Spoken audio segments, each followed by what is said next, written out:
The following Conscious Consumer Network recording of a live broadcast is available to purchase in high definition at ethymarket.com. Support free and independent media by becoming a CCN pledger. For €10 a month, you can have unlimited access to CCN high definition downloads at ethymarket.com. Ethymarket, the ethical marketplace for conscious consumers. If you look at the Collective Imagination Facebook page, there are a number of posts in the, I'll call it the post by others section, and talking about that. And we had a few private messages talking about some more private experiences. But people are really feeling the effects, not just of last week's affirmation, but of all of them we've done since the beginning. It feels great to know that people are really responding. Yeah, absolutely. And as a side note, one of our viewers has been recording and isolating the affirmation and putting it to music and whatever. And I've just received 3 of them. So I will get them up and post them for everybody. So at any point you can go back and have a listen to whichever one feels right in the moment if you need to. On top of what we're doing each week, it's because I think some of those ones will be important to go back and revisit at some point for each of us individually, personally. Well, and there's also a song that was shared by a listener. I'm going into the message section of the Facebook page now. Let's see. I think it's this one.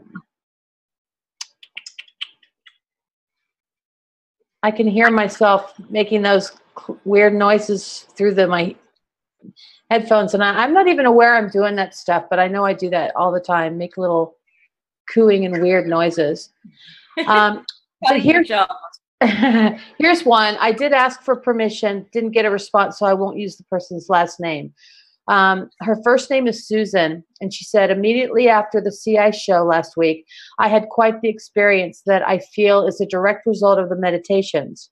2 weeks ago, I was so ill that I was told to get my affairs in order and had to sign release papers for the doctors since I was refusing their course of treatment. Serious heart issues. That is something that I've been dealing with for a few years now, but has escalated. Needless to say, beliefs, programs, constructs surrounding death have been in my arena strongly and have been my focus in healing. So when we did the meditation of releasing what no longer serves, I had an intention related specifically to this situation. After the show, I had this energetic event, a powerful tone in my left ear, pain and movement in my physical heart. I did not know what was going on. I remember thinking that this could be going either way. Either I was going to have a heart attack or a stroke, or I was going to be healed. And immediately I knew which way it was going to go, that it was completely okay, that I was completely okay and at peace. I feel that spirits have been working hard, hand in glove with me regarding my releasing the body. Regarding my releasing the body, especially since heart attacks and quadruple bypasses, especially since a heart attack with a quadruple bypass a few years ago. But the reversed polarized issues are a bitch.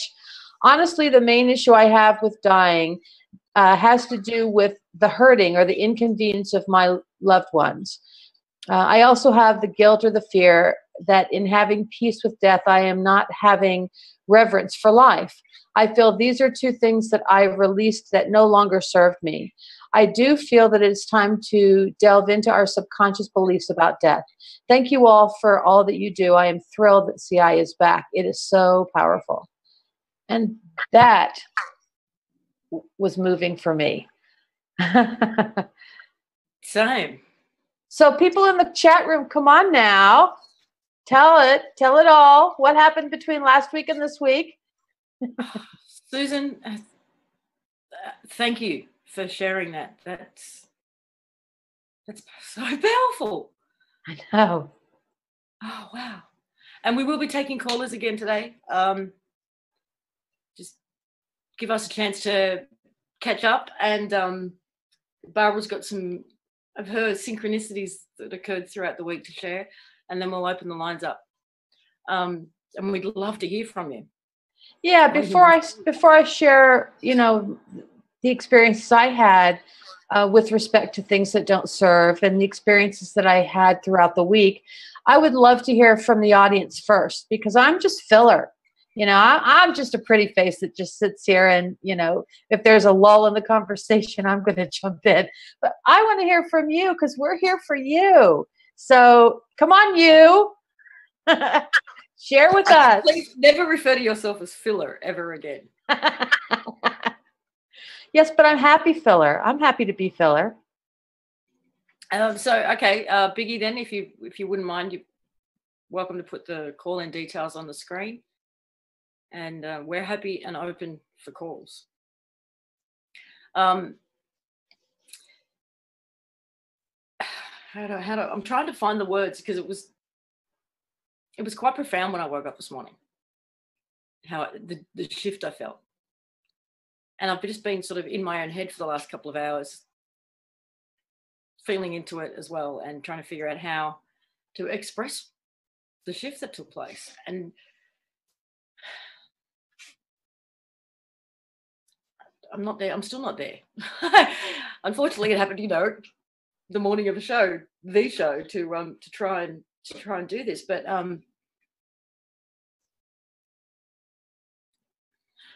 no, I still don't have the words for it. Okay, since I did the HK class, what I can say is that there is this space in my heart center that feels almost empty, like a void now, in a really nice way.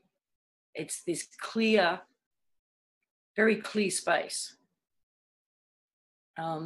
Again, with the bubbles, it's like a big bubble in my chest. It's just got my spirit in there now, where it was very crowded before. Crowded with beliefs and programs and influences and thought forms that have become something much greater. And now it's clearer, and it's like the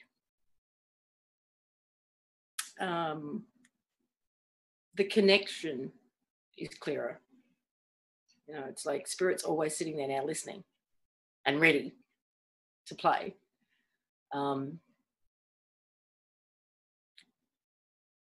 I think that's a good lead-in to try and explain what I felt shift this morning. But it was like that whole thing just got amped up. Instead of it being this sort of clear space, it's now almost alive and bubbly, rather than just a still pond, if you know what I mean. Mm-hmm. And can kind of just feel things popping off, being released, just. Yeah, I still don't really quite have the words for it, and I'm sure it's a process that's ongoing. So it'll be interesting to see what I have to say about it next week. But that's where I got to this morning. And I know it was a direct result of really playing with that particular affirmation. And I was just doing it in the car yesterday, but I really sunk into it, if you know what I mean. Well, I was curious, the person you said who did the recordings, was that person's last name Wolf? No.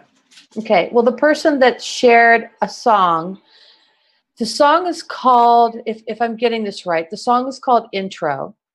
The group is called Dub FX, and the album is called Theory of Harmony. And if you go to the Collective Imaginations Facebook page, along the left margin, about a quarter of the way from the top, you'll see a link that says Visitors Posts. And, visitors are like everybody else that comes to the page. And about the third one down is from a Kali, K-A-L-I, Wolf. It's a gentleman. And he said, "Hi, Barbara. I put this on Lisa's page, but I don't think she saw it yet. Anyway, if you listen to the lyrics of this, they will fit right into the collective imagination." And I did listen, and he's right. It was kind of freaky. So I encourage some of you guys to go, and it starts off talking about a beast, which got my attention right away. Lisa's Beast Vision which is also available somewhere on the internet. Just type in Lisa Harrison Beast Vision. You'll find the audio clip wherever it is. But it's really interesting. I also then looked up the lyrics so that I could have them next to the songs that played. And that was a really great catch. I don't know how that came to him, but I would love to hear more about that, Callie, if you're listening, or if you listen to the archive, either, respond to your post on the Facebook page, or, find another way to get a message to one of us, because I'd love to know if you just happened upon this and it just kind of just becoming a knowing that you captured that the lyrics were so similar. Because that kind of thing happens to me too. And I would just be curious to see, I hear the story behind it. But guys, check that out. That's really kind of interesting. And there's 2 comments in the chat room, which are certainly worth sharing. One from Tracy. I felt a huge energetic release on Friday and again today. Everything felt brighter and lighter, so much so that I was taken aback. Wow. And from Jim, I've been a smoker for over 50 years, and since using last week's intention, that urge is finally leaving me and things are just getting better in general. Whoopity-doo, man. We are powerful creators. Actually, that's a question I wanted to ask you. Do you think our ability to create is unlimited, or is it within certain parameters? Meaning, whether you want to say your soul came in here with a life plan, or the universe or God or whatever has a plan for this experience, I would call that parameters. Mm-hmm. So do you think you can create absolutely within those parameters, or absolutely? The only way I can answer that is based on my own experience. Based on my experience, especially over the last 6 years or so, I would venture to say, without more information, that it's limitless. And the reason I say that is because the world that I live in now didn't even exist in my imagination a decade ago. So if I'm living in a world that's so magical now, where I am able to manifest things, where I do have a knowing that there's much more, and I'm being introduced and being open to many new things on a very quick basis, I cannot see the end. I can only see, the infinite. This is just this infinite, things I could reach for. But having said that, at the same time, I have to respect the fact that I don't know everything, and I don't know what I may have experienced before I came here, and if I had any, how the whole thing works. But I have to accept and respect that possibility exists as well, and that even if it is infinite, we may have made some kind of a choice or accepted an understanding where we won't utilize it, or in doing so, it'll just pop us right out of this world and someplace else. So all I can say is that I believe that there's a hell of a lot, for me, it feels like there's an infinite amount of stuff that I can tap into, but I just think that that's naive. I think there has to be something more to it than that, but I don't have enough information to make that kind of a leap yet. That's a great question. What do you think? Well, it's almost like it's a paradox, because how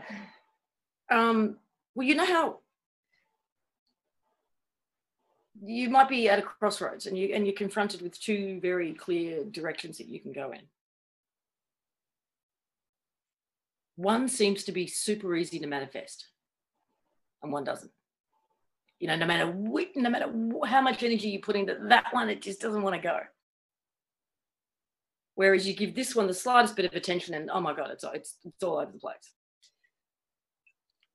So that to me sort of says, well, universe is kind of nudging you that way anyway. Yeah.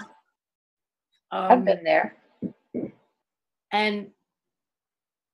But obviously intuition is spirit or universe's way of telling you this is the way you actually planned on going. So how about, here's the things that will help that along. I'm inclined to think it's within parameters. Well, I also think that everything has its time too, because there are some things that manifest effectively instantly that I wasn't putting much attention on, and then poof, all of a sudden it was there. It's like, wow, that's pretty amazing. I didn't even care about that, and there it was. And other things seem to take their own sweet time, but maybe it's because that's the time. And as long as we trigger that we want it, all the tumblers pull everything together, but it's not going to manifest until over there. There's a mountain between us and there. We have to go across the mountain or around the mountain, or, you take a truck or walk, or, we have a lot of choices before we get to the other side of the mountain, but it's there because we asked for it. It's just the best way that we can get there. The universe is working on it. And so we can't get it right away. Like, do you remember in early 2013, way before we even talked about the Opal tour? And I told you, I said, I feel like I'm going somewhere this year. I felt it all the time. And I didn't go anywhere, but everybody around me went, but I didn't go anywhere. But now I am. And I just feel this is infinite now. This will be how I'm living my life for a while, not because I so much want it or desire it, but I just feel that it is. It's natural that I'm moving this way, and it's working so perfectly and everything. So I'm not sure if I felt that I was going to be traveling because I was somehow feeling everybody else around me's travel and just assumed it was mine. I don't know. Or if I felt it and it was working, but it had to simmer and boil. There's a big difference between throwing a bunch of stuff in a pot of soup and, trying to eat it right away and then, giving it, 2 or 3 hours at a really low heat to simmer. There's a big difference in the end result. So I don't know, but I do know what you're saying, that there are many things that feel really important to us, that feel immediate, and they just don't come. But then they eventually, and then I told you, it took 10 years before I said this fleeting thought in a car, wow, I would love to live here one day. And 10 years later, I literally bought a house in that neighborhood. And then a few years later is when I realized that this had all taken place. So again, some things take time. And I also think many things happen we're not even aware of.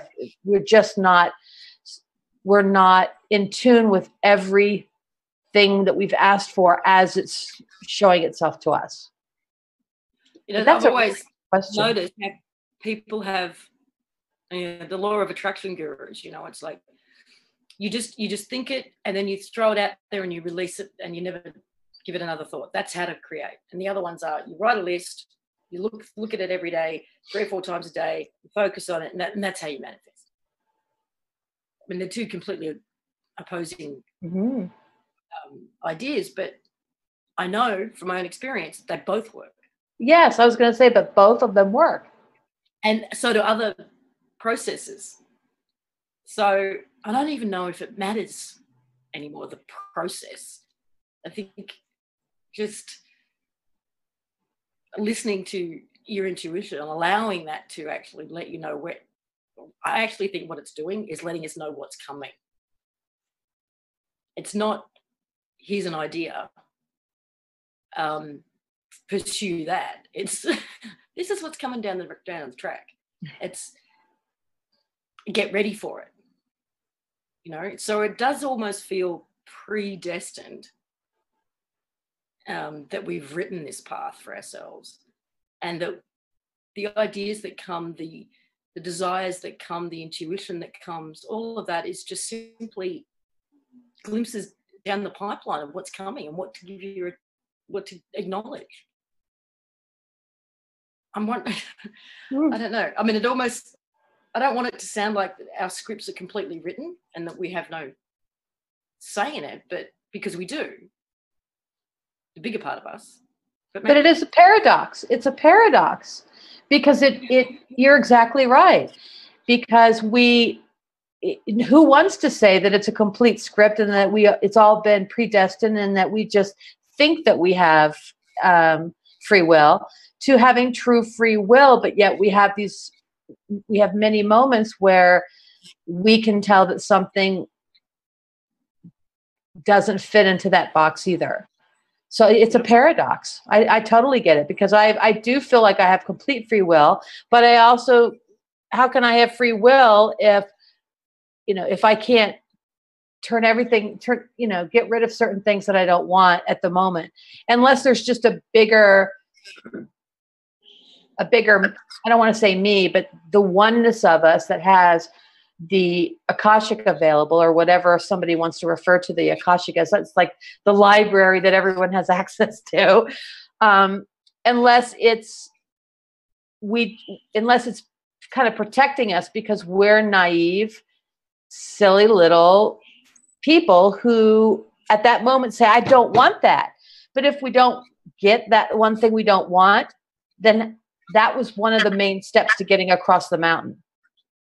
So we just said no to exactly what we wanted. So what's the universe going to do? Try and, ignore us or shift us in the direction where we wanted to go, or go, okay, and erase everything from that point forward that it had planned to make me a cajillionaire, or whatever the path I was on. So I can, be wise enough to say I don't know it all, but I also do know that the whole process of being alive feels more alive to me than it ever did before. I'm alive. There are times where I feel like all I'm really doing is reading a book that I already know and forgot about. And I'm just sort of revisiting it and going, oh, yeah. And it's a great adventure novel, I must admit, but it is. It's as if I already wrote it. And I've just forgot. I don't think anything is set in stone. We get what we intend, but the universe has the final say. Now, is that because of a deal we made before we got here? Yeah. See, even though I have to pick my words right here. I have to respect all of the other points of view that people have about the more, the things that we could equate to being more than we understood are part of being alive and human. Because I'm so out there that if I don't respect, even if I don't have any reason to believe or not believe what they're saying, I have to respect that. And one of those things is like soul contracts. I don't have anything in my life that says that's what happened. I don't have anything in my life that makes me feel that I participated in something like that, or it feels more right than wrong for me at all. I mean, if it just sounds kind of just a theory somebody threw out there based on supposition. But I also can't say it's not true because I don't have enough foresight to be able to say that. So whenever, people talk about all these different things, I just usually sit back and listen and try to be respectful, because I don't necessarily follow all those things or believe them, but I have to accept that the possibility exists that they are real, because otherwise, how can I accept the possibility that all the wackadoodle things that I feel strongly about are real, But I don't have a real attachment to this whole soul contract thought of it before I came to this life aspect of it. I'll give you a story that Steve Richards shared during the holographic kinetic course. There was a woman who came to him who was married to a man she didn't like, And she said, I don't know why I'm with him. I don't like him, and yet I can't leave him. I'm not in love with him. I don't even like him. But there's this sense of obligation, or I just can't leave. And so during the session, what came out was a past life memory where she was a beggar on the streets of India, I think, and gave her shelter. She was only a small child, and she sort of grew up under his care, and when she got older, she married him. And at some point she said, I will always be there for you. I will always love you. I'm so grateful that I'll just always be there. And that was a contract she made with him in that moment. So next lifetime round, they meet up again, and she just feels completely obligated to this man. And once she was able to release that, she actually made a decision at that point to stay with him for completely different reasons. She learned to like the guy. But because there was that sense of obligation that created resentment. So she couldn't even get past that to even see him for who he was. But once that was all gone, she was able then to look at him for who he really is in this moment and start to like the guy. That's a really cool story. I like that. Yeah. But for her, that was, I guess you would say, a soul contract. And yeah, it makes perfect sense to me. It makes more than, sorry, I didn't mean to step on you. No, we're doing it to each other. I know. Steve says to be very careful about making those kind of statements, that I will always blah, blah. I will never blah, blah. Well, it didn't work with Whitney Houston and Kevin Costner. Said, I will always love you, or whatever. Oh, poor Whitney.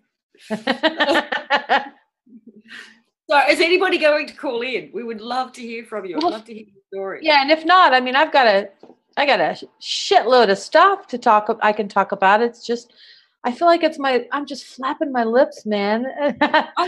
Hey, your stories are awesome. They're what the mood of this show. So go for it. While we're waiting, I'll share this one. It was the 12th, which I wrote was Saturday around 4:30 my time. There was this butterfly, I was just sitting in the back garden, and there was this butterfly. There are actually, I don't know if it's the same butterfly or it's the same type, and it's many of them, and they just at different times fly in. But I see this one type of butterfly, it's monarch-like, but it's not a monarch. And so anyway, but this time I'm just sitting on a chair with my back up against the wall with the door into the house next to me, just looking at it, the beautiful everything. And this butterfly comes and it just kind of hovers in front of me, it's flying and flying, goes around, goes over here a little bit to these trees and back down. It just kind of stays around me. And it goes a little bit over here, and then it just keeps coming back to me. And I just thought, that's cool. But, that kind of thing happens enough that I don't get all excited, like drunk excited about it. But then I noticed that at the bird feeder at the far end of the pool, which I can see from that particular spot, and it's 4:30 in the afternoon, the water is usually hot because it gets hot around 12, 1 o'clock. I mean, it's so hot that if the birds get in it, I think they're probably, I'm going to have chicken for dinner. Yeah, exactly. So there were these two birds, and they were sitting on the bird bath getting drinks, and they did weird stuff. They looked over in my direction, and then they would fly up and do these swirly things and just land back on the bird bath. And they did that for a few minutes. And I just thought, between the butterfly and the birds and some other things that were going on, I said, okay, I said this out loud. I said, I asked, if you are, oh, I asked if you're aware of me, meaning, you know, the energy, if there's, because there's something going on here and I don't know, I want to know more about it, because if I can relate to the vibration that I'm in and this is what I get for it, or if I'm in a certain vibration and now I'm connected to them and they're responding and can, you know, whatever that means, I want to understand it a little bit more. Or am I just, it just happens at the moment and there's nothing I can do to get it back. I just happen to be lucky at that moment. But I said, if you're aware of me and all the things that are going on around me at this moment, and then I decided not to say any more of it out loud. Because I didn't want anyone to hear me or any, you know, I didn't want my words to resonate with any kind of a sound. I wanted it to be completely energy to energy, or, you know, connection to connection. I said, then show me by all of you starting to make sounds. And if you're a bird, sing. And if you're a cricket, you know, chirp. And I'm saying this stuff in my head. And I don't, not that I have to swear, but this kind of thing is so unusual. I promise you that all the birds, all of them, and this place has, I don't know, 20, 30, 50 different varieties of birds, and they all have their own unique sounds. And it's like I'm in a tropical forest. It's amazing. But they don't ever talk. They don't all sing at once or talk at once. Certain ones talk at certain times of the day, or they'll go to a different, you know, neighbor's house or whatever. So they're not always around. But at that moment, all these different birds that I'd been hearing all season, they all just started singing. And then that butterfly comes and it's like, I don't know how to explain it, except like just kind of dancing like right in front of me and over my head. And then I heard more crickets and I heard more everything, and it's getting louder and louder, but in a good way. And I'm giggling to myself. I mean, I'm giggling to, oh my God, this is like the coolest thing in the whole world. So the immediacy of that made me feel like, if you're going back to let me go back to that one. If you go back to our affirmation last week, where I have, I invite the planet, humanity, and all of life on the planet to release whatever no longer serves with ease and grace. I felt like what I did was I felt like I released my lack of acceptance of the impossible. That at that moment, I just allowed everything that would serve me in and everything that wouldn't serve me out. And it was this immediacy of connection that, just like you were saying before, I don't have words for it. It's ineffable. But what an amazing experience. And I never even said, okay, you can quiet down now or anything. I just kept giggling until, you know, eventually it quieted down, but it lasted a good 10 minutes. And that's really a long time when you think about it in terms of, you know, experiencing it. Fucking amazing. But that was just one thing. Looks like we have a caller.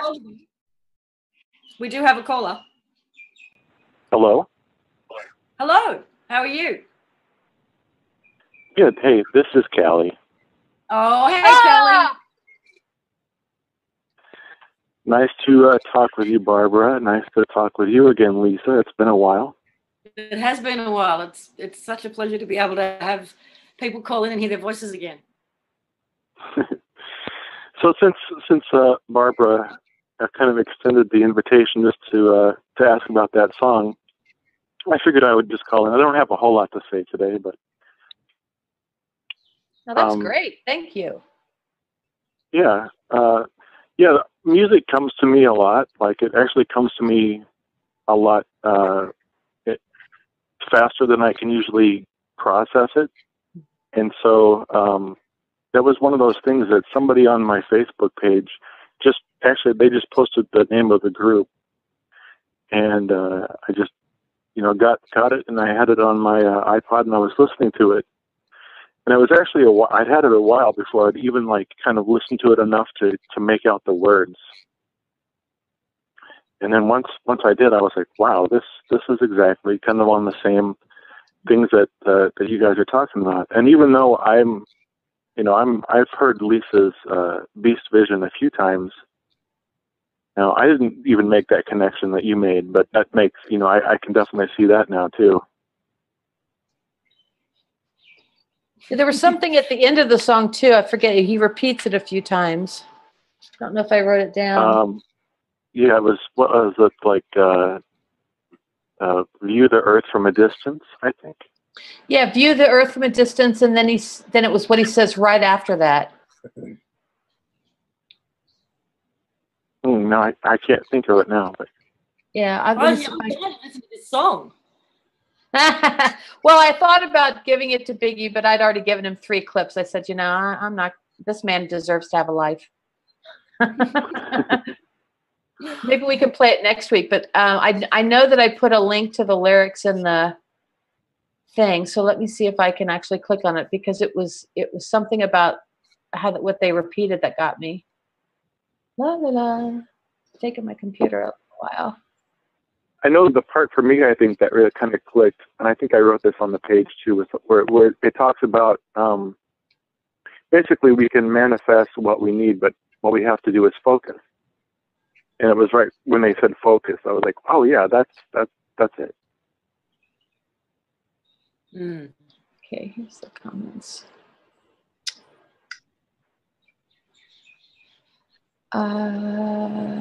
Ends with, we can all unite with our, because what he says was, the song ends with them repeating a few times, we can all unite with our consciousness, meaning come together collectively and join our consciousness, and we can unite and do all these things that he was talking about. Yeah, it's an amazing analogy. I thought it was cool. Well, thank you for bringing it to us, Carly. That's awesome. Yeah, definitely. No Ewok rapping today. Go. Oh yeah, that was funny. That's gonna be an inside joke that only people who have been listening to this show for quite a while will know. But that was from a while back. Yeah. All right. I'll let you guys go then, but I'll keep listening. Yeah, thank you. Thank you so much for sharing that. I appreciate it. All right. Bye now. Bye. That's how it kind of was for me when I was listening to Hotel California. I listened to that song many times since I was a kid, but I think I told you in a Skype message that I just happened to be, tuned in when they said the word beast towards the end of the song. And that's what got my attention. And then because of that, I just, nothing, I'm just sitting there doing whatever I was doing, but all of a sudden my ear is listening more acutely. So as the words continue, then I realize, oh my gosh, that sounds like Lisa. That's weird. And so I just listened to the rest of the song, and then it talks about how you're trying to get away and, you're never going to get out of here and that kind of thing.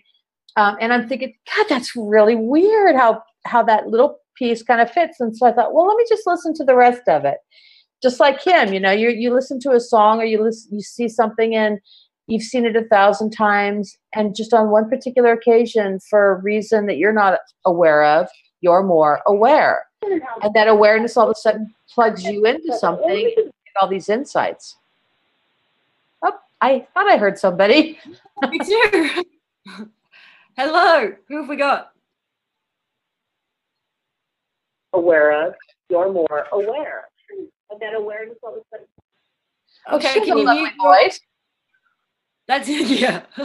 Can you please mute your computer or wherever the show's coming from, streaming from? Because we've got you, caller. That awareness all of a sudden.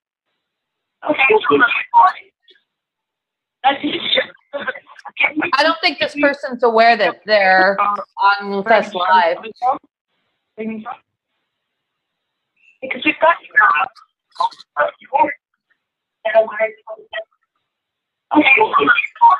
Oh, is there a way for somebody? You just mute them for a minute, Biggie? Until yeah. we get the.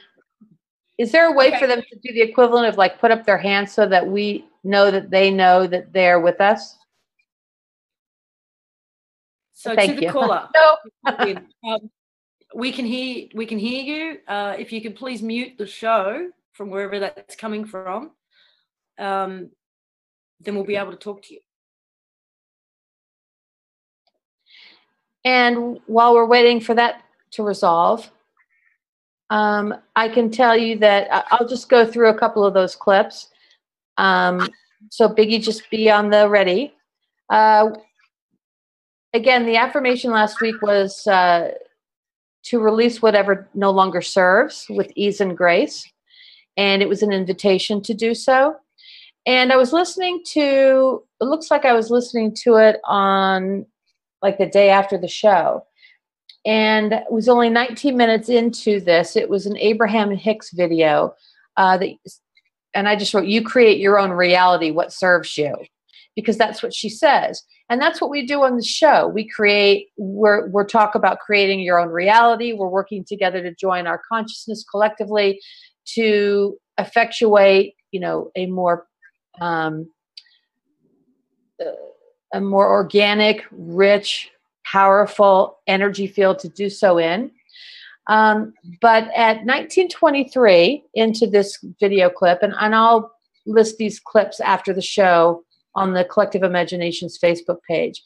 But just that little clip, I happened to see this particular one, and I'll just go ahead and let Biggie start it. We'll listen to it, and then I'll tell you how that made me feel. So Biggie, just take your time, but find the clip number 1 for Abraham Hicks.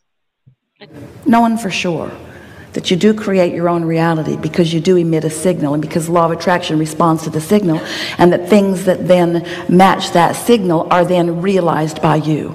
We want you to leave here today knowing that you are a transmitting and receiving mechanism, and that the thoughts that you think you're thinking are thoughts that in some cases you are projecting, but in most cases you are receiving, because there are not original thoughts. Now there are too many thoughts that have been thought. There is too much momentum in the thinking. The evolution of who you are is so far down the road. You are pure positive energy. You are genius creators in these magnificent bodies. You are here creating your own reality with great reason and purpose. And the momentum that has come before is this wonderful ride that is carrying all of us forward, forward, forward. So you are not thinking new thoughts, but you are choosing the direction of the thoughts that are being received by you. Just like tuning your dial. Esther listens to Pulse Radio. She really likes the variety that is there. She has a lot of preset buttons in her cars, and every now and again she just pushes another button and pushes another button and pushes another button, but she's pretty sure of what's going to come. Generally what's going to come, she's choosing in some ways a little bit of momentum with lots of options to make new decisions along the way. And that's the thing that we want you to understand. You've got a lot of preset buttons, and some of them are serving you really well, some of them not so well. Esther was thinking the other day, I know I have a lot of beliefs. There are a lot of things that Jerry and I discovered together about our life, about our work, about the world. She said, I wonder if I've got beliefs that are not serving me, that I just keep carrying forward because it's the habit. And so she started then evaluating this situation through the beliefs that she held, because it's quite easy to get set in your ways, isn't it? It's quite easy to decide, well, that always means that, and that always means that. It is easier to have policies. It is easier to be set in your ways. It is easier to have decided things. But you didn't come as a regurgitator. You didn't come to accept a bunch of rules or requirements or regulations or beliefs that others have established. You didn't come just to accept them and focus upon them and prove the validity of someone else's beliefs. You are the creator of your own reality. You came to prove the validity of your beliefs. You came to allow the universe to show you, first of all, your worthiness, your deservability, your blessedness, how you are loved. First, that's what you came to remember. And next, you came to utilize this time-space reality with all of its variety, all of its contrast, all of its pieces and colors and textures, all of the deliciousness of this time-space reality. You came to use this palette of sight and sound and feel and taste.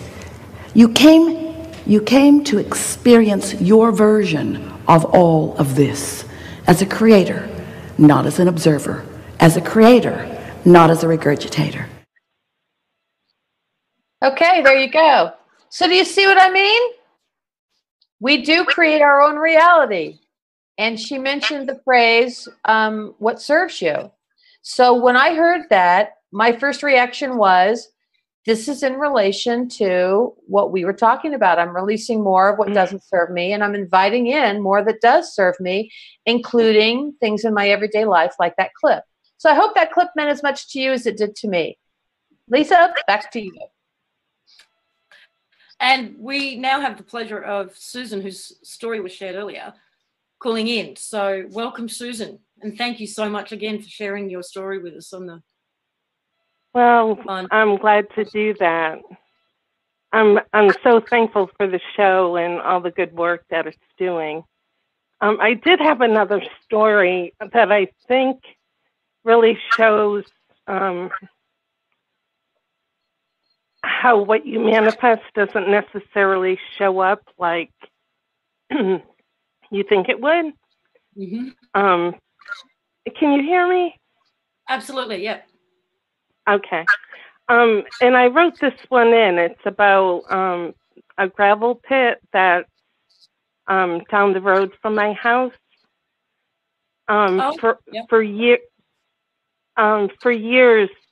this gravel pit guy has been using our little side street as a shortcut, which really upset my neighbors, and he has a very long history of disturbing the neighborhood in other ways also. But the neighborhood rallied together and tried to fight him politically and legally through town meetings and petitions, and they wanted me to join in with them. My husband had done it and worked with them for months, but when I approached this situation myself, I did it from an energetic standpoint. Like, what were the energy dynamics going on here? And I realized that I didn't want to participate in controversy and anger and the system that is obviously corrupted in his favor. So I didn't do anything. But the neighbor called me this past week trying to get me involved, and it became so clear what was really going on when she said to me, he feels as though he's above the law. That's why we have to stop them. He feels like he's above the law. And instantly it came to me, well, I know I'm above the law, and so are you. That we're just all equals working together, that we don't need this law to be decent neighbors and all of that. But she went on to tell me her story, that what he was doing was so disturbing to her, that he was running these big trucks down the road and her plates were rattling off the wall, and things were breaking, and it was so noisy and dirty, and that he had violated this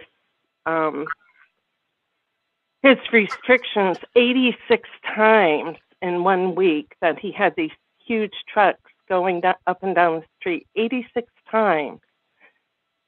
And I never saw a one. I never felt a one. I was completely unaware that this disruption was going on in my neighborhood. And I think that's the way that, I mean, that was a manifestation for her to get all that, and one for me to not be bothered at all by it. But I learned a lot about the energetics of a situation, and when you approach it energetically, you can have some very real, very powerful outcomes. Did that make any sense? Yeah, beautiful. And it reminded me of actually what Barbara shared a few weeks ago in regards to a situation that she's had ongoing. And because it was totally about how she approached it energetically and what she embodied within herself about her own knowing of who and what she is, and reading the energetics of the situation, and not coming from a place of controversy and confrontation. And it's amazing. I mean, this woman's your neighbor, and you're having two completely different realities about your own next door neighbors. Yeah, and I do feel as though that, I don't know if I want to call it soul contracts or just part of being here in this life, that my neighbors and this man all have their things to work out with him. You know, it might not be from past lives, or it might be from this life, but they have their issues and their little learning lessons, or whatever you want to call them, the things that show us things, the things that teach us things of how to be. And so I think they have their thing going, and they need to go what they're going through. And I have my thing going. You know, I needed to see that so strongly that, yes, I am above the law.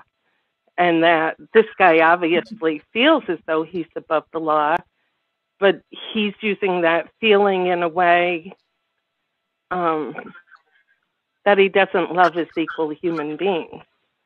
So it showed me a lot of lessons on a lot of different levels. And I really did see clearly, I felt as though I did release a lot of things that did not serve me, because there was really a part of me that wanted to get pulled into, you know, how do I want to make a difference in my life? How do I want to work with society or the neighborhood or the world in general? It really helped me to clarify that my way is energetically. And without controversy. And without controversy. That's for the higher good, for my growth, their growth. And that's basically my little story. And the best part about that is that it was the choice. You made a choice to live a different way. And the world around you, you invited that choice in, and the world gave you exactly that in return, which was no controversy. Mm-hmm. I love that. Another thing that it helped clear out for me was, I always kind of had this feeling that if everybody wasn't at peace, then I didn't deserve to have peace. Or if everybody wasn't well, then I don't deserve to be well. And that does not serve me. No, even reminds me of that thing that they say in airplanes, where if there is some kind of a challenge with the craft and the nozzles come down with the oxygen, that the parent is supposed to put theirs on first before they can help the children. So if you feel like you're not worthy of being healthy, if everyone isn't healthy, then no one will be healthy, because you're not putting your mask on first to protect yourself in order then to extend that, you know, any gift that you have to the others who don't have it on yet. Or even in a global level is how I feel. It's like I look at what's going on in the world and the time period we're living in and the issues that are at stake. And I need to know that no matter how these things go, of course, I'm going to intend for the best, but no matter how these things go, that I have my own. I have my own road path, and that it's not dependent upon or solely dependent upon what goes on with everything else. Isn't that cool to know? It is. It is. In fact, Well, I think thank you so much. The more we influence what's going on out there. Can you say that again, Lisa? The first part got cut off. Well, when we sort our own shit out, basically, and focus on our own story and our own journey and our own intentions, then we're affecting what goes on out there. It's not the other way around. We're not just reacting then to what's going on out there and being the victims of it. You know what's also cool about that approach is you easily begin to weed out the people who have the potential to awake and those that absolutely don't want to. Because when you have controversy right in your face and you're not being affected by it, then the other person's going to have a couple of different reactions. They're either going to go, that's unexpected and interesting. Why isn't she getting upset? Why isn't she reacting as expected? You know, getting mad too and being, you know, all these things that I would assume that she would be because I feel this way and the normal reaction is this and I'm not getting that. What's going on? This is kind of interesting. Or the opposite. Well, she doesn't pay any attention, you know, that I don't need to be bothered by her, because they can't deal with the fact that you're not giving them the response that they expect from you, which is customary of most humans. You know, the knee-jerk, get in there with them and, you know, yeah, because that's what we normally do as humans. Yeah. So then when you look at that person, then you can see, is that person noticing that I'm not being affected, you know, traumatically by this? And if so, are they ignoring it as if it's not even happening, or are they embracing it and starting to question it? Because then you see who the people are who have the potential to awaken those that just won't. And that's one of the things I like about it, is that I can start identifying which people, you know, I just need to really wash my hands of because they're just never going to change, and I don't need that kind of energy around me. Alert from calendar. Dean McCloey's birthday. Oh my goodness. Well, I'm going to hang up, but thank you so much. And keep listening and call us with more stories. Will do. Bye-bye. Good health to you every day, all the time. And we still have another caller on the line. And more stories.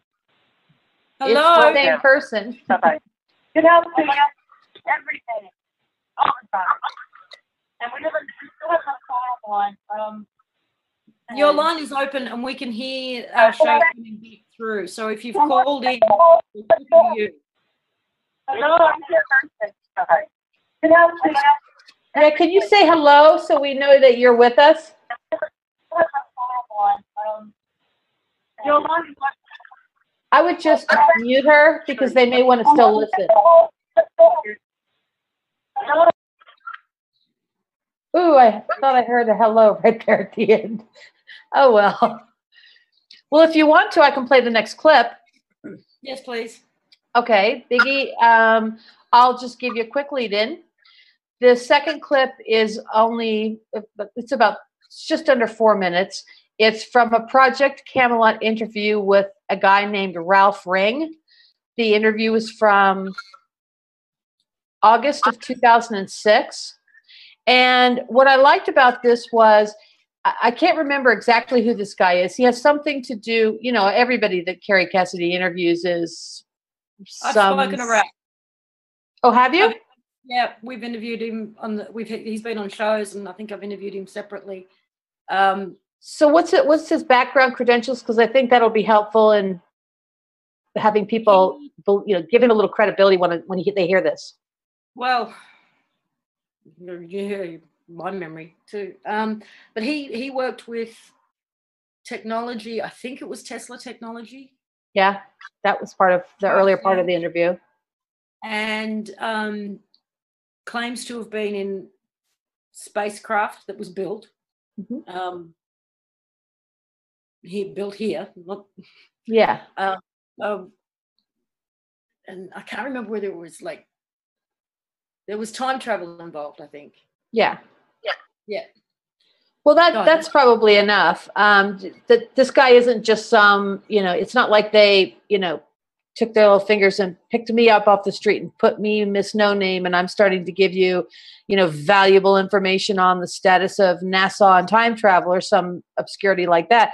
It's a guy with credentials, because he seems a little loopy, but he's just a guy with a lot of weird shit that's happened to him. But the reason that this got my attention was that he's adamant about the fact that when he was in this craft, much of it he doesn't remember. And they did change locations and they got out of the craft, that was done with a collective effort.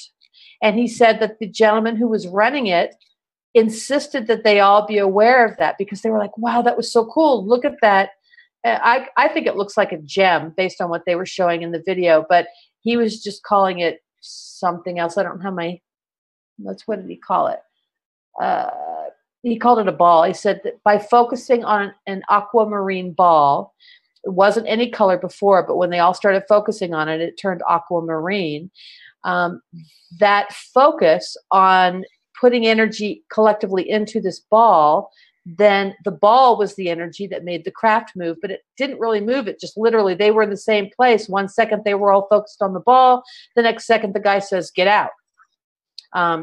And that's probably enough of a lead in. I just want you to know that this is a gentleman who does have some history with professionals in the areas that he's talking about. And the key was the fact that he said that collective thoughts were used to shift the craft, which is what we're doing here with the show. So go ahead, Biggie. I also like that he said aquamarine, and when we created our bubble, it was full of blues and greens. Oh, yeah, my gosh, I never thought about that. So Biggie, go for it.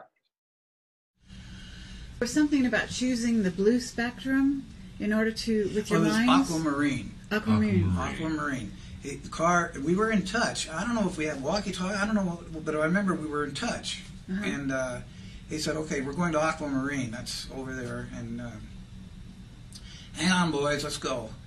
So we sat there, and I'm just doing this from memory. And so you're all collectively focusing the same collective thought, right, on to feed this energy in a center of a focal point, which was this ball. Right. And this ball then started just closing down and focusing on Aquamarine. The whole thing became Aquamarine. And I said, my God, this is how did he do that? You know? And he told us later that we were a part of it, doing it because we were focused on it. And I said, this is great. This biofeedback mechanism is synergistic. Yeah. So we got focused on it, and then I was waiting for the thing to move now, and nothing seemed to happen. Nothing, And then Carr said, "Okay, boys, get out of the craft and see what's going on." Well, didn't it work, or what happened? He said, "Come on, get out of the craft." We got out, and we were downrange 10 miles where this Aquamarine area was, and within this whole process, you're talking about probably a few minutes. Oh yeah, yeah. I'll get to the timing in a minute on it, but so he said, "All right, pick up rocks, put them in your pocket, take some grass or whatever you can find, some tumbleweed, whatever you can find, and get acquainted with where you're at, because when you get back, you're not gonna remember any of this." I mean, that was the gist of the whole thing. So we did, and we got back on board, and then we were back, and we got out of the craft, went into debriefing, and said, "Well, what happened?" We thought, it didn't work, did it? He said, "You don't think it worked? Check your pockets." And so we checked our pocket, and here's these dang rocks, and I had grass stains. I had everything. You know, I thought, oh my God. But did you have You didn't have memory of No this? memory. Oh, amazing. No memory. Your memory was right. No memory at all. I remembered later being there and picking up the rocks, but then it was just like like it was a dream or something. Yeah, like it was a dream, exactly. Like you advance your imagination to a point, and then you'd forget about it. Wow. And so I thought this is the most incredible experience I've ever had. And he said, no, it's simple. Your brain is there to operate your body. You're in a vessel here. It's an illusionary vessel that people don't realize because we're creating it in microseconds. From 1 second to the other, these shutters are opening and shutting and creating all this reality you see around you. It doesn't really exist. It's all spirit. It's all energy. But we're creating this. And he was blowing us away, you know, and he said, but your brain has a capacity limit. It goes to a certain point of its responsibility, and unless it's in touch with the mind, unless it consents to be in touch with the mind, which the is higher mind, really. Well, yeah, that's the mind of all of us because we're all one. Unless it gets in touch with that, it doesn't. Now that was one amazing aquamarine ball. Ralph was, Ralph's great. He's such a sweet, sweet man, you know, to talk to. And he really does genuinely seem to have a true love for humanity. You know, he's one of those guys. And I'm sort of remembering bits and pieces of what we talked about when I have spoken to him. And he said that, because he talks about technology, the technology that's really, truly available, and that it is going to take humanity to get to a certain level of consciousness, and it'll all just come together. It will be released, and we'll know how to work with it, and we won't abuse it, and blah, blah, blah. But he's had some amazing experiences and an amazing life.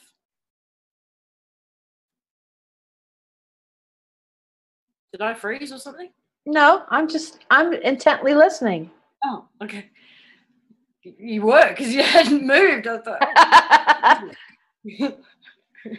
Yeah, you're enthralling, Lisa. What can I say? Oh, totally. Yes, absolutely.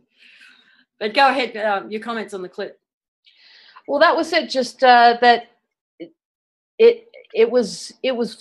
Once I watched it, I realized that again, it's just another clip reminding me that I'm on the right path, doing the right thing. That what serves me is being served up to me every day, and in things such as video clips from YouTube. And then the last one actually relates to this one.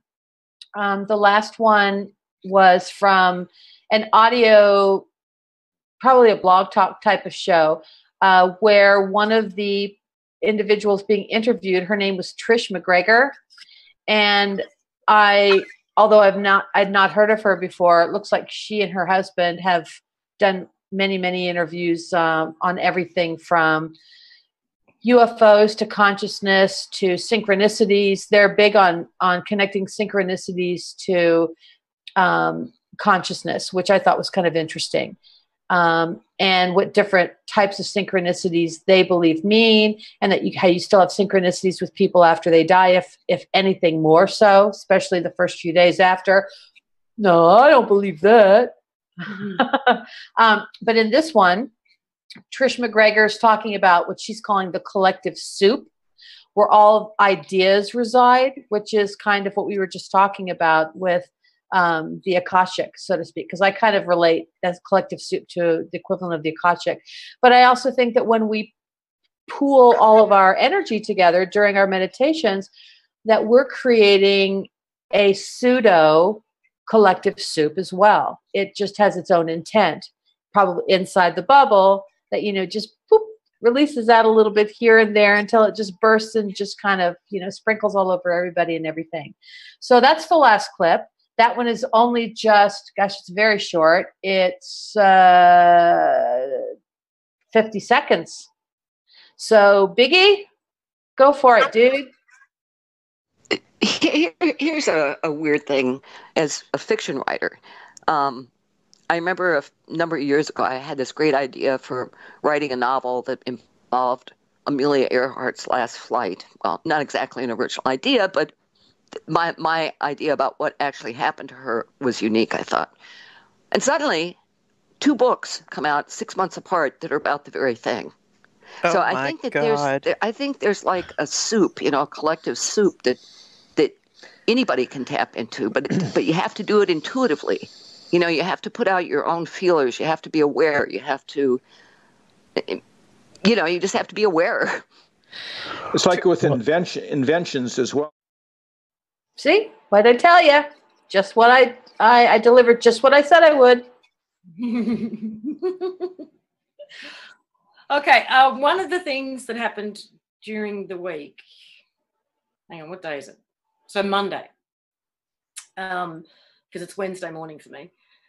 I listened to Cameron something or other's interview with Kerry Cassidy, his second interview. And he was talking about the sun. And this has been an ongoing conversation between Dee and I for as long as I've known her. And I mean, that I've been into sun gazing. You turned me on to it. And I've always felt there was this, that the sun was, in fact, some very powerful portal of some kind, and that it was going to play and is playing a very important role in this whole shift. And he went on to say something similar, that it's a portal. In fact, I think exactly what he said was, it's a portal that our intent, our energy, our prayer, our affirmations, everything goes through the sun and out into the greater creation and can be heard by all life out there. He then went on to say that chemtrails were an attempt to block our messages from getting out, among many other things. All the things that have been put forward as to why chemtrails exist are all relevant, but there's also this. And I wanted to get your take on it. I mean, there's a lot of religions, as we know, that face the east during prayer, that may have begun as a process of doing that very thing, sending your intent to the sun. There was always something in it to me too, when going back into my researching the Illuminati and all of those, all that stuff, that particular rabbit hole. And the sun worship, it's like they're no good because they're sun worshippers. And the sun symbolism is all throughout the corporate logo, stuff. It's like, well, why is it such a bad thing? I mean, to me, it has to be bad because the Illuminati and the corporations are all putting their energy there, so it has to be a bad thing. Don't look. And that Egyptian culture was all about sun worship. So I went back and looked at all of the Egyptian glyphs and tried to look at everything with fresh eyes. This is way back in the beginning when I was looking at where the sun played into all of this. And looking at all the hieroglyphs and reading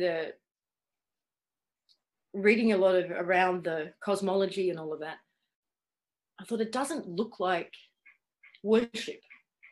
When I just sort of looked at the images as cleanly as I could, that it didn't look like an active activity. It looked like a receptive one. They looked more like they were receiving the sun's energy and information than necessarily worshipping it. And I thought, okay, that's interesting. So then that led me eventually onto sun gazing. But the point of all that is that I do think it's playing a part. I've had some of my most profound moments and insights during the act of sun gazing. Physical shifts as well. And I wanted to know what your thoughts are and what your feeling is on incorporating somehow the sun's energy in what we're doing with our affirmations. And I'd like to put it out there for people in the chat room too. What's your take on the sun, on its energy, on its role, not only in this transition that we're in, but in our own personal manifestation process. That's a big one for me because light has already demonstrated to me that it has information in it, just through many experiences that I've had. And the sun is light, I hear. So it also is interesting how something that could be so spiritually, consciously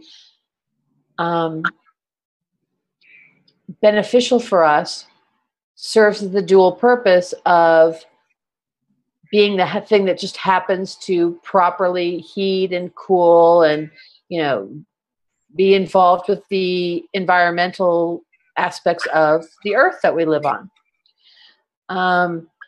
So I don't think that it's just exclusively for us, but I do, and I've always felt an affinity towards it and felt that there was just a lot more available to me through it than just, you know, the heat or, you know, the environmental benefits of the sun.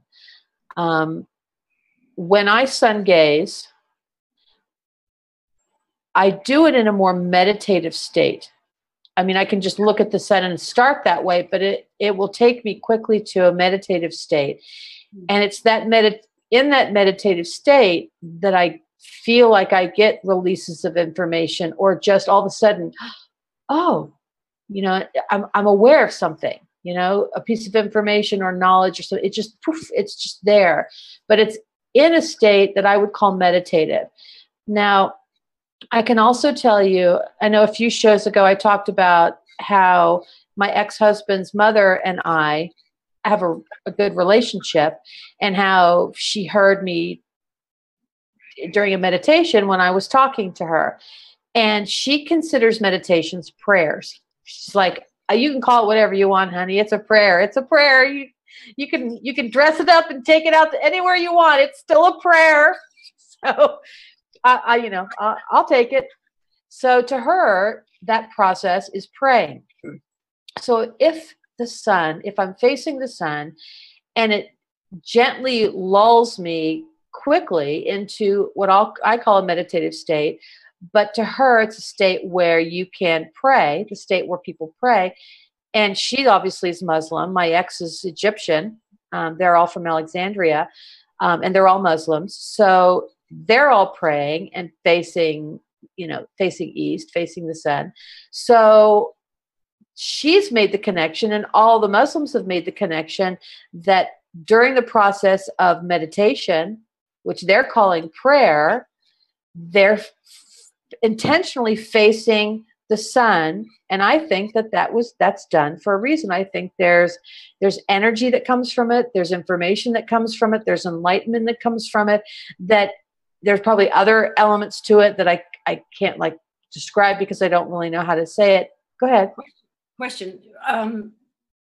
Muslims pray 5 times a day, right? Yeah. They face east each time. So yes. They're not seeing the sun necessarily throughout the course of the day. No, but it's kind of like an homage. That's the way I've always looked at it. Like you're giving the gift of thanks to the sun, and the sun starts at the beginning of the day in the east. And I could be wrong, but I mean, I that's kind of my overall. It's one of those things that got diluted with time, that it may have started out as actually facing the sun throughout the day and just became face the east, and so that's where they stayed. I'm just wondering whether it changed over time. But that's a good question. I can definitely ask. Yeah. I mean, so the bottom line is, go ahead. No, you go ahead. I was just saying, so the bottom line is that, yeah, I think that the sun does have a lot of, has a lot available to us that impacts directly our consciousness, but that I think is just a small piece of a bigger pie. It's got a lot more stuff that it does and can do and will do. Some of it I don't think we even have discovered yet. You know, I've had moments when I've been sun gazing and I can feel the sun on my skin, where it's you can almost see the information that's encoded in the light, and you can feel it ping you when it hits your skin. I've had those moments, and it's like the body itself is absorbing the data that's encoded in the light. Well, and if you think about it, all the molecules that are, like, say, making up my arm here, let's see if I can do this. All these molecules right here, they're not really connected. They're just so close that it gives the illusion that it's a solid object. So when the sun hits it, it's like interacting with that, you know,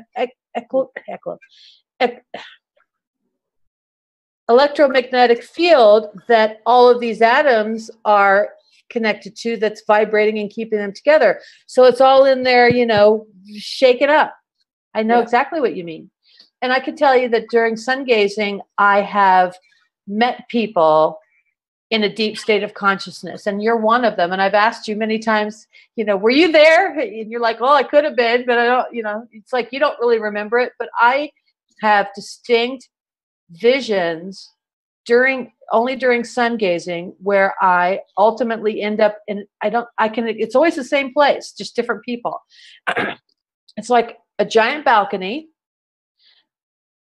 that you can see out over, but I couldn't tell you what's out there. It's just bright and, like, I don't want to say foggy, but there's like a transparency there, so that I can't tell you if it's mountains or buildings or cities or the neighbors right there. It gives the illusion that it's endless and it just goes on forever, and you're standing at this balcony. And I'm facing this way, so my only visual perception is what's this direction. It's always the same. And the person standing here in the balcony just kind of weaves around. So I have no idea what the balcony is attached to or anything, but I'm always meeting people on this balcony when I'm sun gazing with this really bright, whatever it is, out there. You okay? So, I'll just share what's been put in the chat room. I think the sun is feeding our consciousness, or at least that is what it feels like to me. The whole reason I moved to Florida, says Tracy. Sun's energy to grow, says Eleanor. Wasn't there an indigenous prophecy that the consciousness shift having to do with the sun? Asks Patty. The only thing that springs to mind, and it could just be that I'm not remembering, is the indigenous story about the big sleep, where everybody just sort of passed out, went to sleep for a long time. When they woke up, everything was backwards. So the sun was rising now in the east, and it used to in the west. That's the only thing that's coming to mind.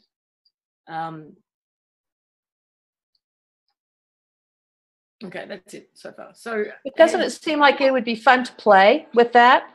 You know, I mean, bring the sun in as a consciousness. You know, we would like to, you know, join the consciousness of the sun and have the sun join us, and let's play together. You know, all it can do is to show us the, you know, what's possible if we do so. Everybody on board with that? Should we bring the sun into play? If you're in the chat room, give us a yay or a nay. It does feel like it's missing from the equation.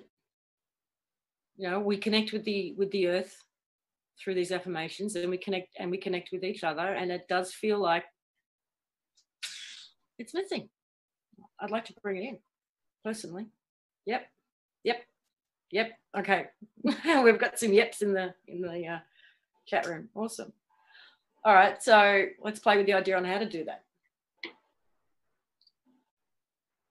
Do we just invite it in to play with us? We could see it sort of behind our bubble, our blue bubble. Yeah, that's true. Or, if anything, it'll make our bubble, the colors of our bubble, more vibrant, because it's light.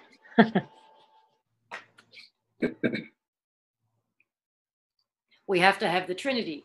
Okay, yes. That's why it feels like it's missing. So what would the Trinity be? Us, the sun, and what? Yeah, the earth, the sun, and us. Ooh, now that's a trinity I can get behind. Yeah.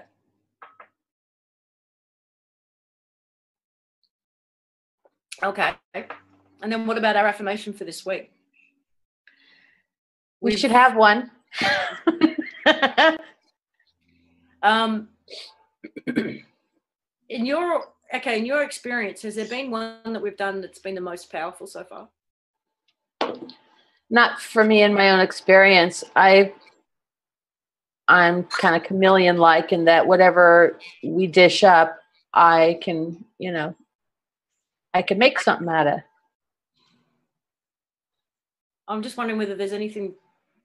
Do we treat sun as a conscious entity, a gateway, or both? Both. That's a good question. I wouldn't even have thought of that. And an amplifier. Yeah, that's a good one. I didn't think about that either, but that's a really great idea because that is what it could do. Just like if you add sound to something, you're amplifying its vibration. If you add light to something, you're adding to the overall power. I don't want you to hear my keystrokes. I thought I would see if I could look something up.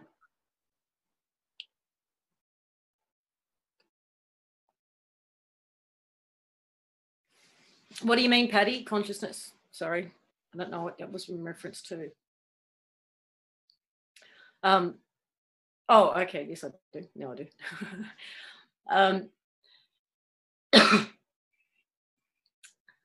The very first one we did, which was about, I can't remember the exact words, and I haven't got it written in front of me. The divine, maybe I do. Yes, I do. Where's my book? The divine idea.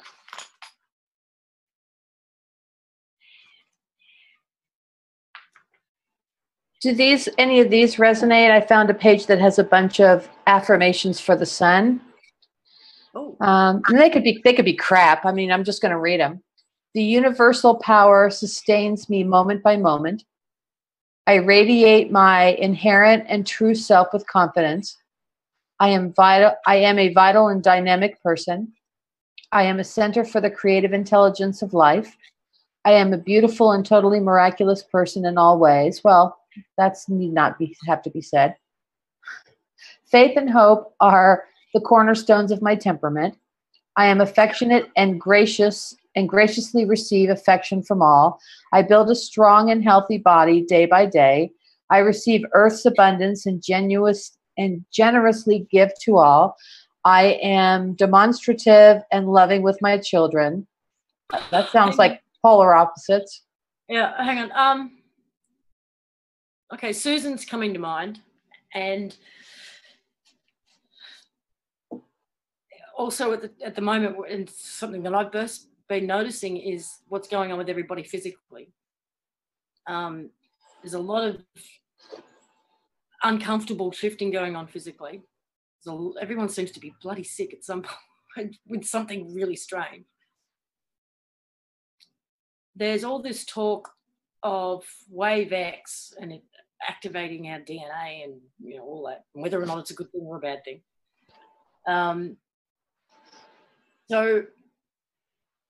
And I'm being drawn back to our first one of expressing the divine idea, right? So if I put all of that together with the idea that the sun is encoded with information for us, can we work that into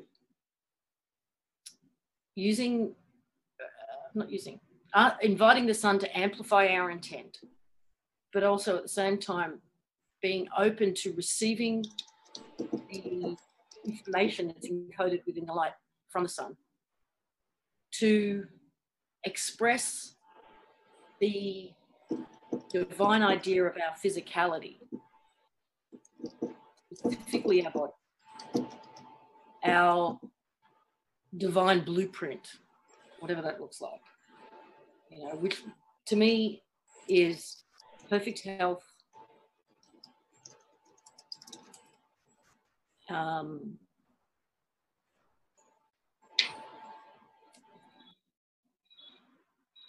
It's more than that though, God.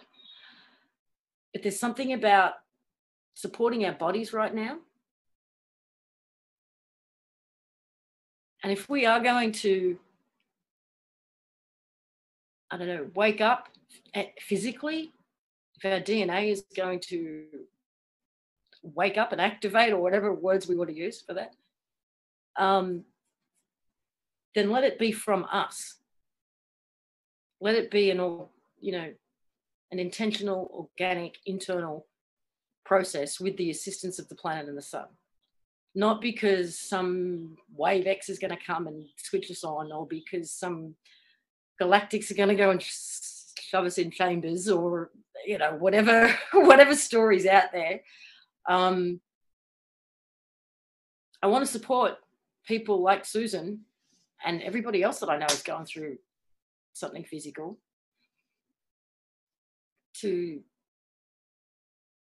do this from the inside out. What do you think? You just got to find the right word. Yeah, I like it.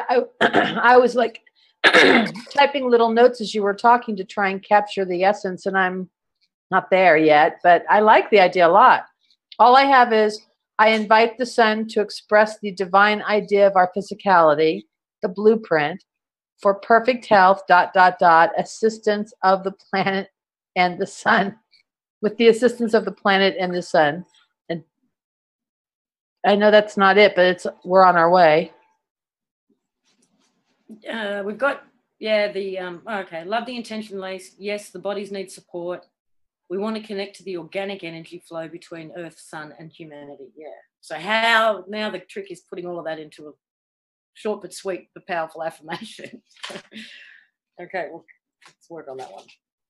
So if you've got any ideas, throw them in the chat room. Through the organic what? Did she say? Or the organic energy flow between Earth, Sun, and humanity.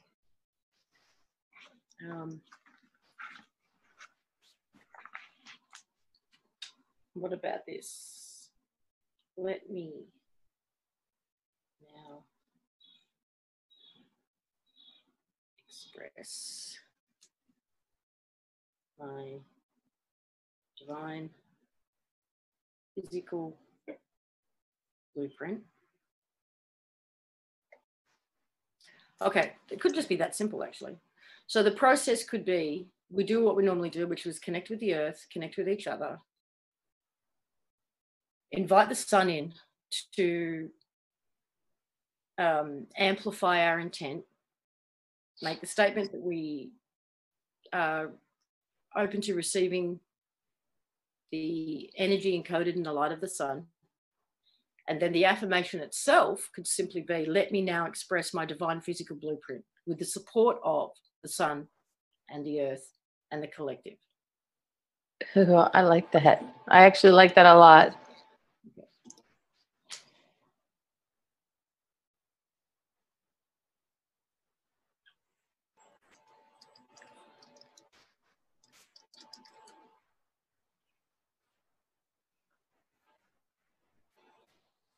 And okay, now I'm going to have to type it all out. But collective consciousness. Okay, I will type it into the chat room and tell me what you think. Everybody? Okay. Excuse me for a minute. Let me now express my divine physical blueprint with the support of the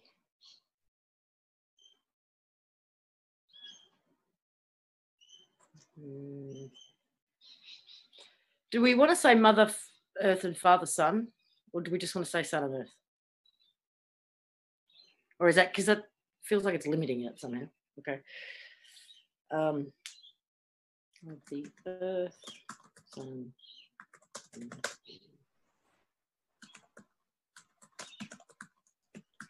Oh, no, that's even better. Hang on.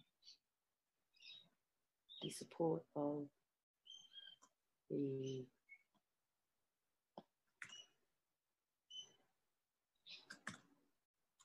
collective conscious, whatever, it's not spelled right.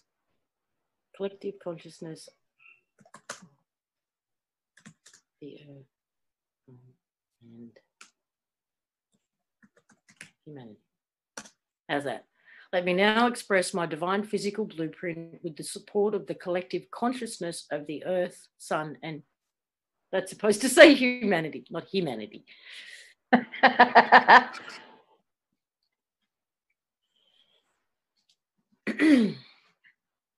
How does that sound? Well, I like it. I got the chat room open now. So what do you all think? What y'all? What do y'all think?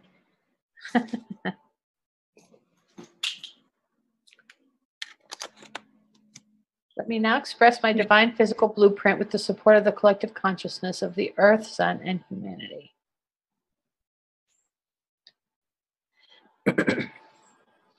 Now, if we put this on a t-shirt, for example, and we're walking around outside, what would we be looking to for the people who read it to interpret it to mean? Because I know what it means because we went through the process.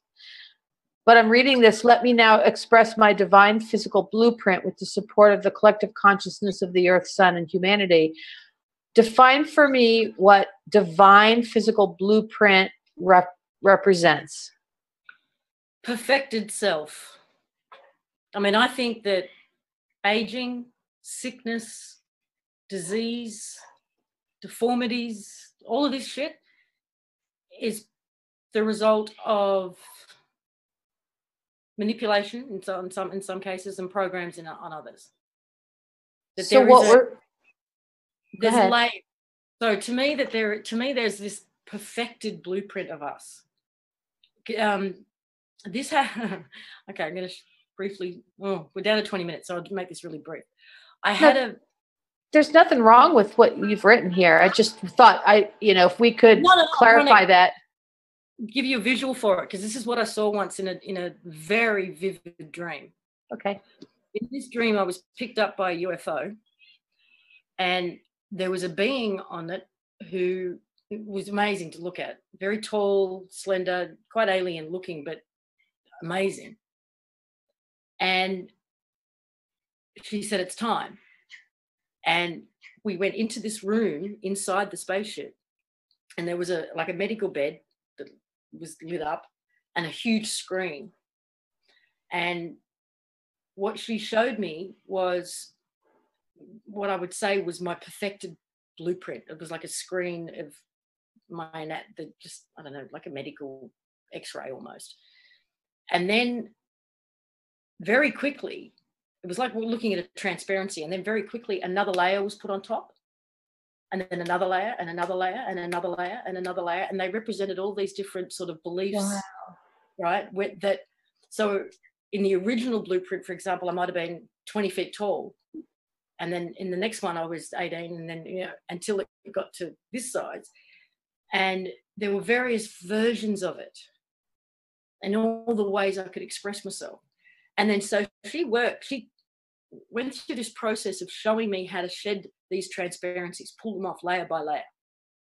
But she was teaching me how to do it myself. She wasn't doing it to me. And so one by one, we're shedding these transparencies, these layers, and underneath is getting more and more revealed. And then she puts me in this substance. It was almost like KY jelly, right? It was this clear jelly-like stuff, and she just buries me in it and puts me in this chamber for like an hour. And when I'm done, when I'm cooked, I get out, I wash off, and I'm my physical body's completely different. Right? It was a very weird experience. I actually, when I woke up, it was so real. I jumped up and looked in the mirror. I did that the other day. I was expecting to see something different, right? And so that's kind of how I visualize it, that we do have this perfected vehicle, but we distort it with all of these layers. and some of them are belief systems. That's a perfect example. Okay, so let's go because we've got about 15 minutes.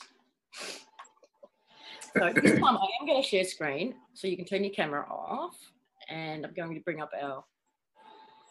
Oh, okay. Where's it going? Where's it going? I do have it, I promise.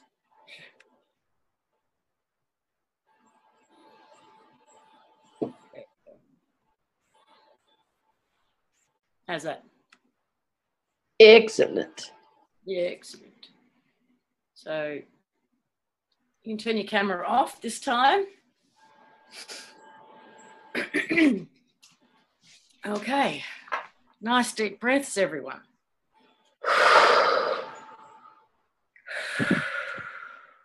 Once again, start by bringing your conscious attention into your higher heart space. Taking a nice deep breath. Really feel into it, feel solid there.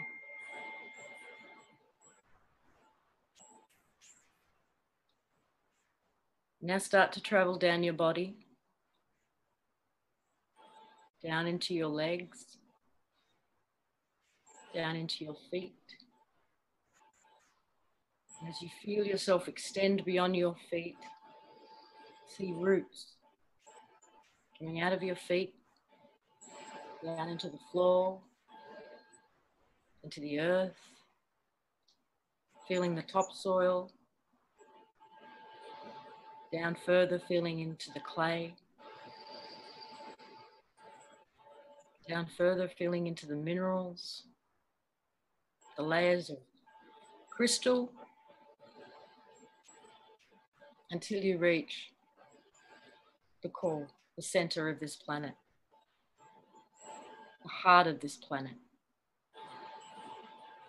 See your roots wrap around this core.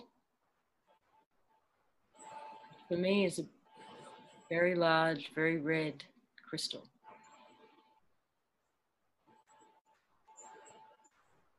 Feel your roots entwine around this crystal, as does everybody else who's participating beyond time and space.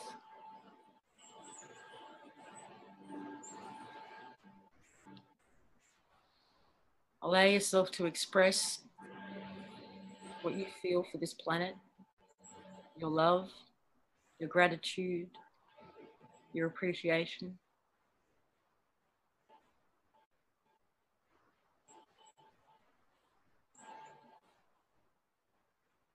And allow yourself to receive.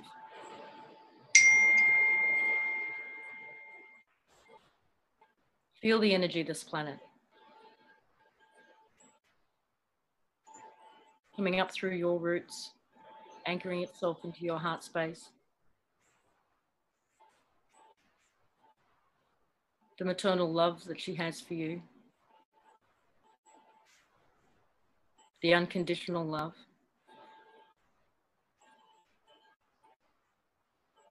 Her joy in watching you, experiencing you, feeling you as you play and have your experiences.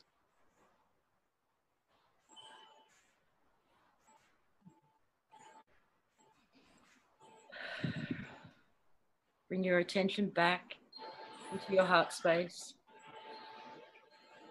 knowing that you are connected to the planet and to everybody participating.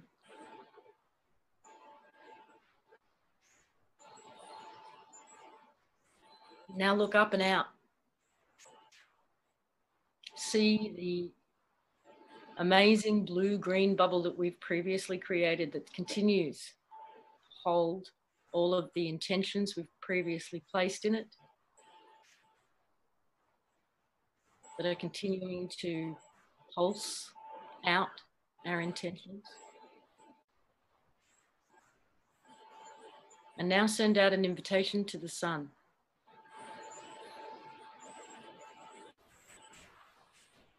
to join us, to participate, to play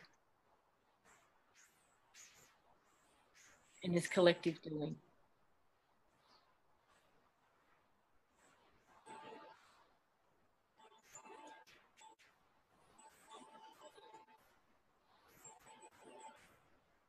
Tell the sun that you are open to receiving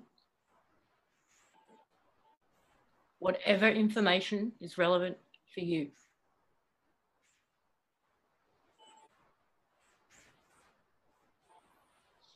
Ask it to participate and to amplify our intent.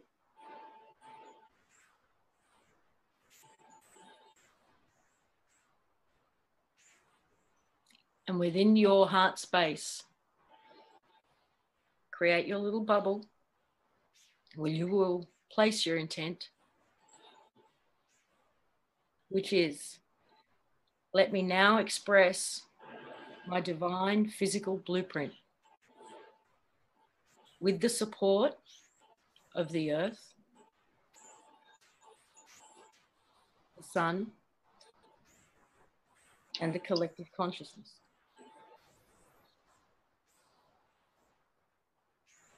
Take a nice deep breath. And with that breath, we're going to expel our bubble into the greater bubble.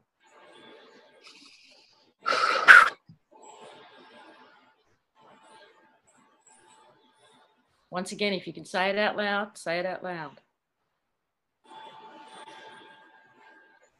Let me now express my divine physical blueprint with the support of the collective consciousness of the earth, sun, and humanity. Let me now express my divine physical blueprint with the support of the collective consciousness of the earth, sun, and humanity.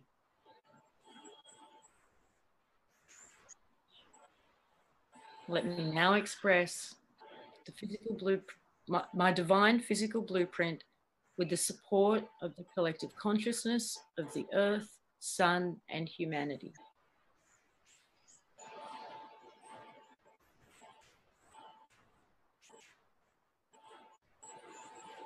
And throughout the week, as you see the sun, feel the warmth of the sun,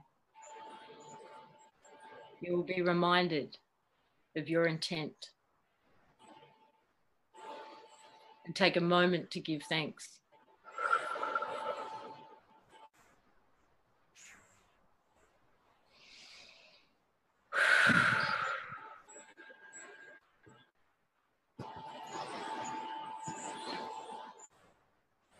Bring your attention back to your heart center.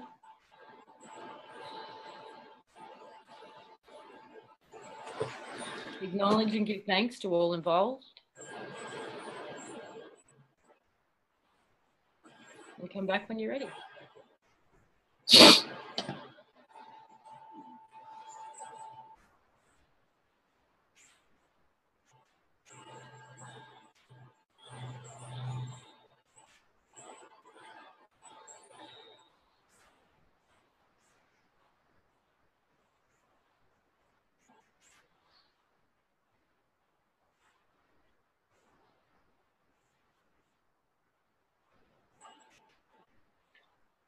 I'm sorry, it looks like a couple of people wanted me to tweak some of the words, but I didn't say them in the chat room.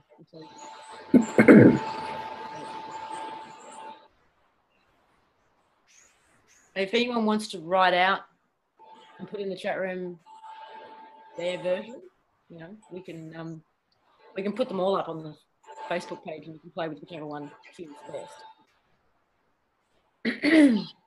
If I were going to do this by myself, like as I will between now and next week, I'm probably going to drop the word physical, not only because if you take it out, physical is included, but so is everything else that is me. So I feel like it expands the support that I'm getting. Okay.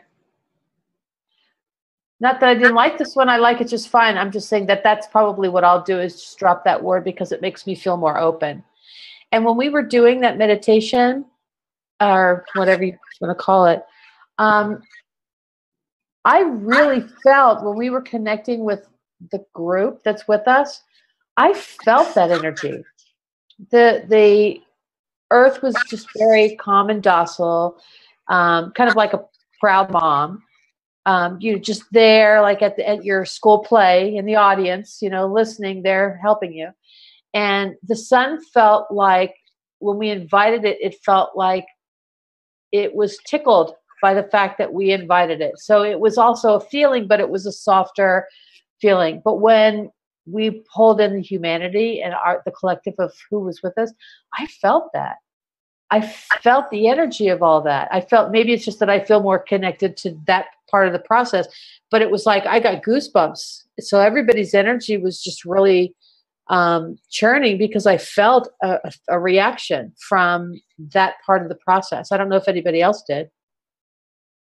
Well, there's some positive comments. That was very teary. It worked wonderfully. Love hearts and smiley face. Loved it. Kept hearing the words "we are one" in my head during the meditation, and wow, that felt great. I heard it kind of like the background. I heard like a choir, really soft, just like if we were all just making a single tone, and everybody did that, and you just you listen to them collectively. I kind of heard that in the background, almost like we were singing. Huh. Oh, no, that's weird, but that's what we're here for, right? Is just to share the oddities of who we are. I felt like it was smiling when we called it in. That would be the sun. Really good at the moment we connected to the sun. My cat raced through and jumped onto my knee. Susan feels the group. Felt a whoosh when connecting through all of us. Yeah, I did too. And the amplification, like when the sun came in, it just felt like it went whoo.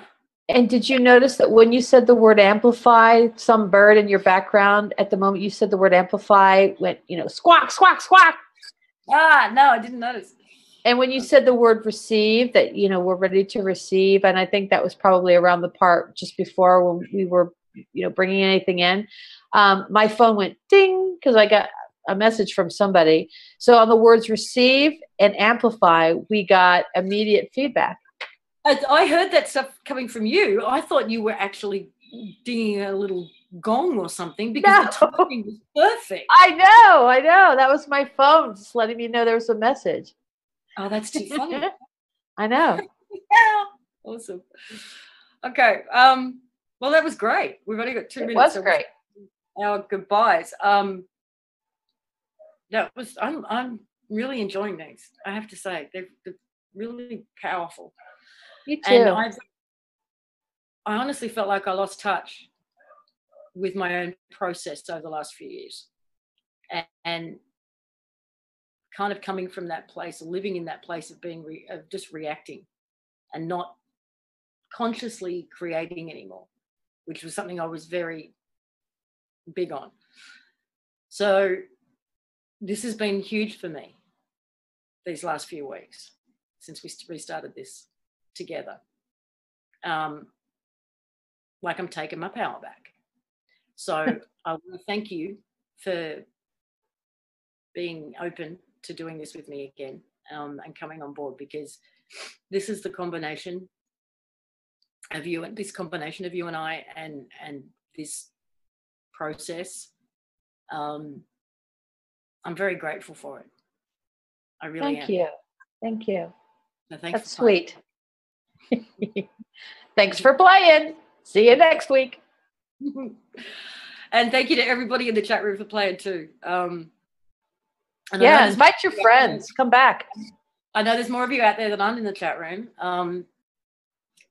Thank you, because I can feel you when we do these affirmations. I know there's more of you than just what's over there in the chat room. Thank you to everybody who plays. Yeah, thank you. Those who are playing next week or throughout the course of the week and listening to archives. because there is no time and space. It's all happening at once. And we will see you next week. Have an amazing week, everybody. Looking forward to seeing and hearing your stories, because I have a feeling this is going to be a good one. I do too. All right. There's going to be a healing. See y'all next week. Bye. Bye. If you really had to make a difference on a large scale with minimal resources, how would you go about it? Have you ever dared to dream of doing that which seems impossible? On a planet steeped with corruption and destruction, the question beckons, how do we change it? Media has a far-reaching impact on people and has been used to manipulate humanity into our current destructive patterns. In order to affect people into moving into constructive patterns of behavior, we need to construct a new paradigm of media.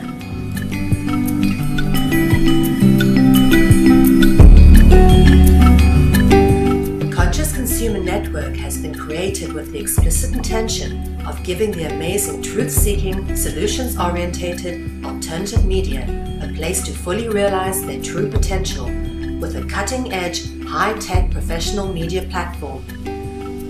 In turn, some of the greatest freedom-seeking hearts and souls of our time have realized the true potential of what has been created and have come together to provide their insight and inspiration on CCN.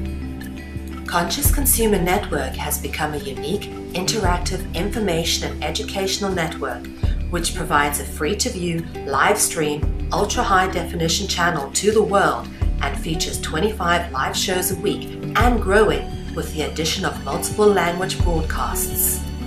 CCN has features comparable with mainstream media, such as being able to pause and rewind broadcasts whilst being live streamed. Catch up on missed or previous broadcasts, now available from CCN high-definition downloads. You can now purchase a high-definition download of your favorite CCN show from ethymarket.com. Support free and independent media by becoming a monthly pledger. This can be done with a monthly pledge of €10, which will allow you unlimited access to CCN's high-definition downloads, which hosts a back catalogue of over 250 shows which have been aired since the launch of CCN on the 1st of January 2015. In order to keep CCN on the air, public funding is needed. Please donate to CCN's Network Support Fund or become a monthly pledger. Help keep alternative media in the hands of the people. We thank you for supporting free and independent media.